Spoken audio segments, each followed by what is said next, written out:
Assalamualaikum warahmatullahi wabarakatuh.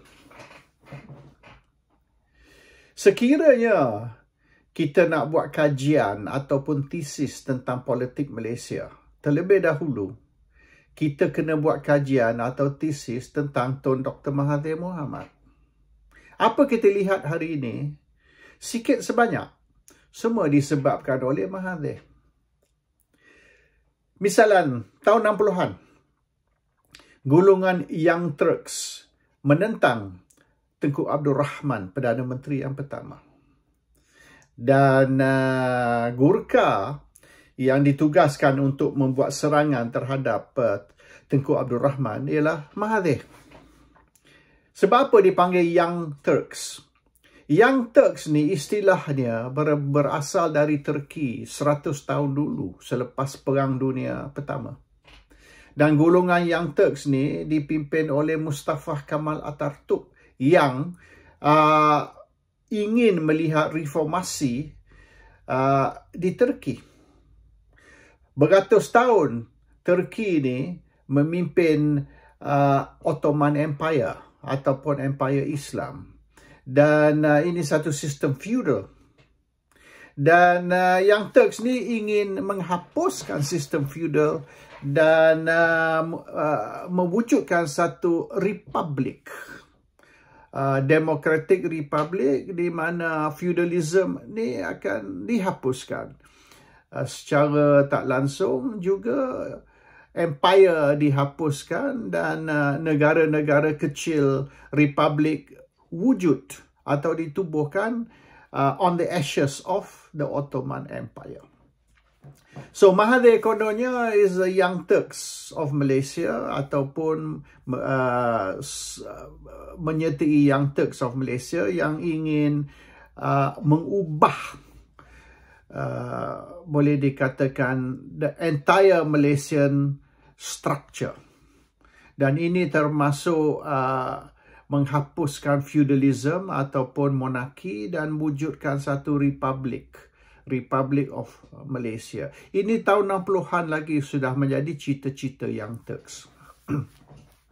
Dan melalui tentangan terhadap Tengku Abdul Rahman, values atau nilai-nilai lama juga perlu dihapuskan. Dan untuk menjatuhkan Tengku Abdul Rahman, mereka wujudkan terutama sekali Mahathir mewujudkan satu tuduhan bahawasanya Tengku ni kompromis sangat, too compromising towards the Chinese, iaitu Tengku ni is a Chinese lover. Oleh kerana Tengku ni kaum Cina bermaharaja lela di Malaysia dan merampas ekonomi Malaysia, dan orang Melayu ni miskin, pendatang kaya. Jadi negara ialah negara Melayu, tapi orang Melayu sudah menjadi hamba di negara sendiri. Jadi secara ringkas, isu perkauman diwujudkan. Dan akhirnya ini tercetus 13 Mei kerana orang Melayu sudah marah.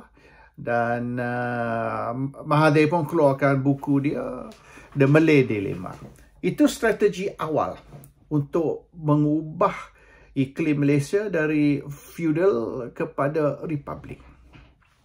Apabila Mahathir menjadi Perdana Menteri tahun 81, perkara pertama yang beliau buat ialah cuba menghapuskan dasar ekonomi baru. Mahathir rasa yang dasar ekonomi baru ni melemahkan orang Melayu. Dia membuat orang Melayu ni tak reti nak saing. Malays do not know how to compete because the Malays are overprotected. The only way to make the Malays strong is to let the Malays compete on the concept of survival of the fittest. Survival of the fittest maknanya yang kuat berjaya, yang lemah akan hapus.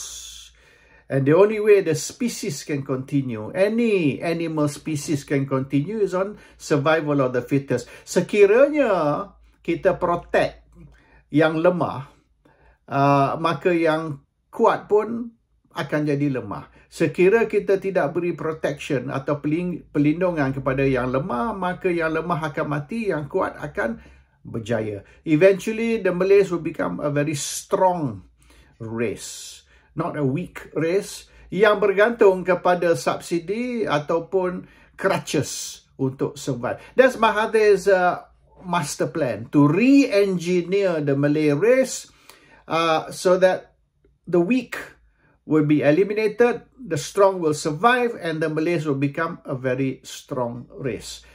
Tetapi Mahathir menghadapi tentangan daripada golongan Melayu yang tidak mau lihat dasar ekonomi baru ini dihapuskan. Dan pada tahun 90, selepas sepatutnya tamat dasar ekonomi baru, iaitu 9 tahun selepas Mahathir menjadi Perdana Menteri, Mahathir terpaksa lanjutkan dasar ekonomi baru oleh kerana penghapusan dasar itu tidak boleh diterima oleh Melayu. Satu lagi Mahathir cuba hapuskan ialah institusi Raja-Raja Melayu. Itu juga menghadapi tentangan dari orang Melayu. Orang Melayu tidak sokong rancangan untuk menghapuskan institusi raja-raja dan tukar Malaysia menjadi republik. So the two things he tried to do: abolish the new economic policy, abolish the institution of the monarchy. Dua-dua itu Mahathir tidak berjaya. Tapi macam-macam krisis telah tercetus dalam 22 tahun Mahathir menjadi Perdana Menteri. Mahathir juga pada asalnya tidak mahu Anwar jadi ahli UMNO.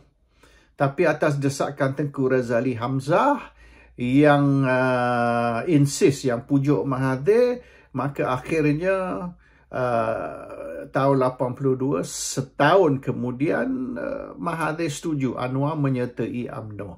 Dan satu sebab yang Mahathir akhirnya setuju dengan Tengku Razali supaya Anwar menyertai UMNO setahun kemudian ialah kerana kemungkinan besar Anwar akan menyertai PAS, dan arwah Ustaz Fadil Noor, cita-cita arwah ialah supaya Anwar ambil alih sebagai Presiden PAS.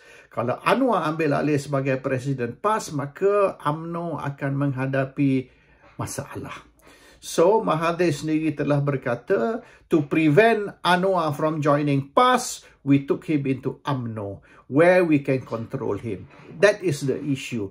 Kita kontrol Anwar dengan bagi dia menyertai UMNO. Kalau tidak, dia masuk PAS, kita tidak boleh kontrol. And Anwar sebagai Presiden PAS akan menjadi satu masalah besar bagi UMNO. So, it's more or less not so that Anwar can help strengthen UMNO, is so that Anwar cannot strengthen PAS. Itu sebab. Kalau Mahathir tidak buat keputusan itu, ataupun kalau Tengku Razali tidak berjaya pujuk Mahathir, maka Anwar tidak akan masuk UMNO sebab Mahathir sekat, Mahathir tidak benar.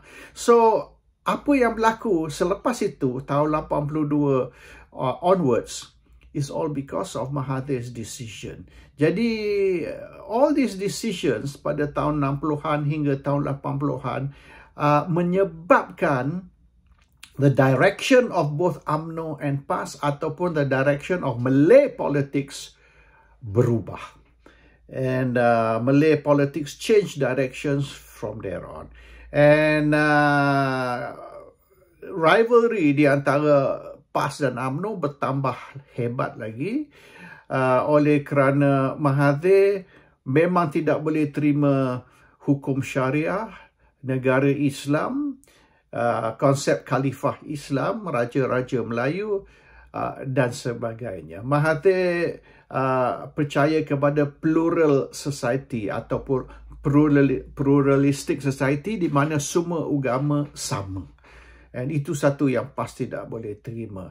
And Mahathir memang was anti-Islam dari segi Islamic State, Islamic laws dan sebagainya. Bagi Mahathir, Islam is just a religion, a private religion yang tidak sepatutnya masuk public sector. Kita tidak boleh buat Islam ni sebagai panduan kerajaan. Cuma your personal belief between you and God. I mean, ini sama macam konsep Barat terhadap agama Kristian dan sebagainya.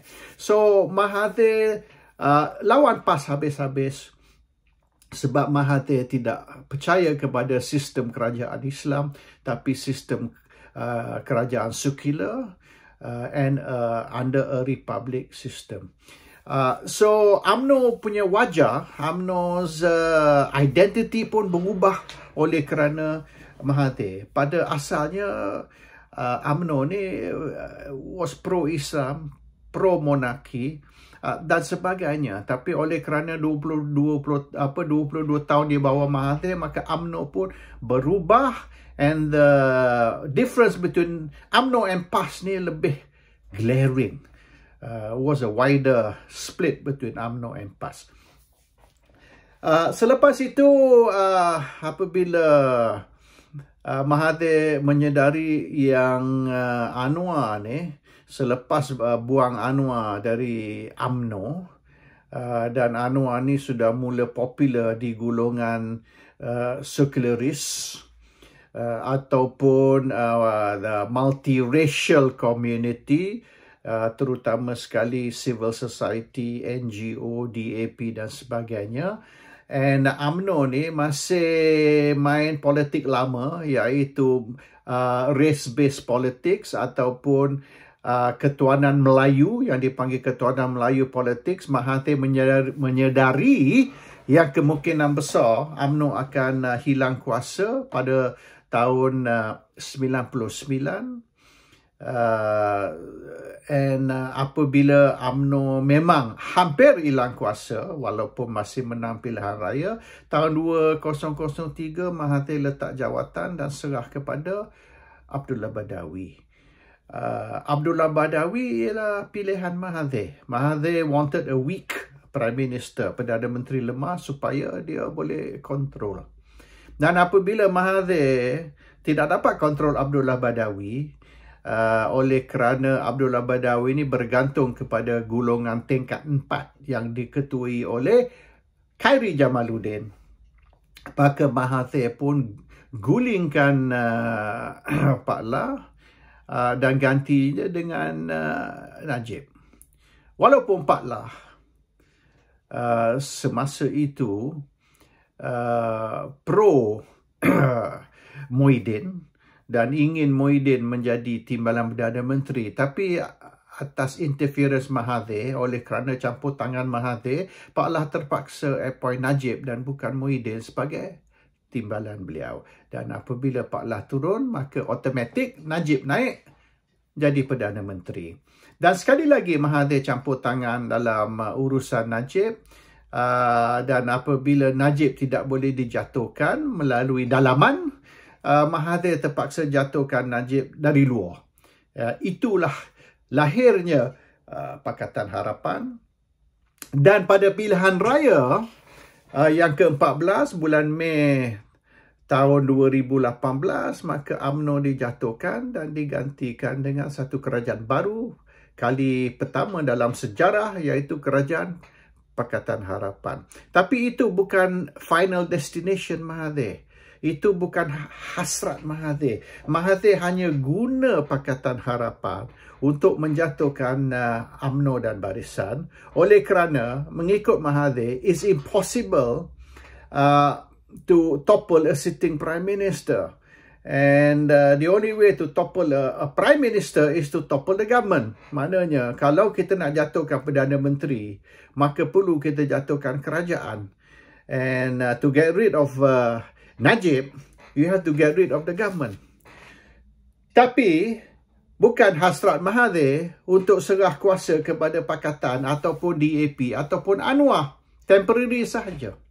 And this temporary is to get rid of Najib and reform UMNO. Mahathir's real intention, hasrat Mahathir yang sebenar, ialah mengubahkan UMNO, change UMNO. And change UMNO dengan get rid of all the old leaders, apa yang dipanggil kleptocrats. Dan Mahathir tidak mahu Zaid Hamidi dari awal lagi. He wants Najib out, but he does not want Zaid Hamidi in. Itu bukan hasrat Mahathir. Hasrat Mahathir, he wants Najib out. And Muhyiddin, not Zaid, to take over. Dan apabila Muhyiddin ditendang keluar dan Zaid ambil alih, maka Mahathir tahu hasrat untuk mengubah UMNO dari dalam impossible. So you have to topple UMNO, get rid of the leaders, and let UMNO come back to power. So what is Mahathir's final dream? Mahathir sudah tua. He has not many years left to live. Berapa tahun lagi Mahathir boleh hidup? Apa Mahathir ingin lihat sebelum akhir hayat beliau? My suspicion, Mahathir wants to see UMNO back in power. And Mahathir, as far as Bersatu is concerned, PBBM ini satu tindakan sementara, just like dulu Tengku Razali dengan Semangat 46, itu temporary saja. It's a stepping stone to come back to UMNO. Walaupun benda tu berlaku 9 tahun kemudian, tapi akhirnya berlaku juga. And Mahathir's intention is to see akhirnya satu parti politik Melayu yang terbesar, and it has to be UMNO. Tapi UMNO sudah pecah. PKR is also UMNO, PBBM is UMNO. Then we have all these new parties yang telah diwujudkan oleh Mahathir sendiri, Ibrahim Ali, Syed Saddiq, and all these splinter parties. Mahathir nak lihat semuanya kembali menjadi satu parti Melayu yang terbesar dan memerintah Malaysia, di mana kaum bukan Melayu ni akan menompang di atas kekuatan politik orang Melayu. And for that to happen, structural changes need to be made dari segi Islam, dasar ekonomi negara, dan juga kedudukan Raja-Raja Melayu sebagai Raja Perlembagaan di dalam satu bukan saja secular system, tapi pseudo republic system, di mana parlimen dan bukan istana yang berkuasa. Assalamualaikum warahmatullahi wabarakatuh.